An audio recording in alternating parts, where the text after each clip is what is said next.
আমরা এখন চলে আসছি জাবালে নূর পাহাড়, কোরআন নাজিলের পাহাড়।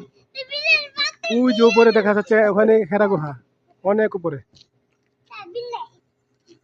এই যে মানুষ দেখা যাচ্ছে। আমরা মোটামুটি একটু উপরে উঠলাম।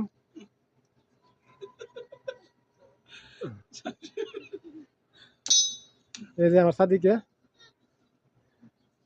বসে গেছে। এই যে মানুষ দেখা যাচ্ছে,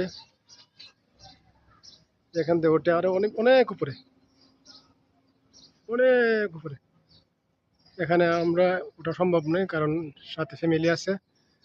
এই যে ক্লক টাওয়ার দেখা যাচ্ছে, মক্কার ক্লক টাওয়ার। এই যে জাবালে নূর থেকে দেখা যায়।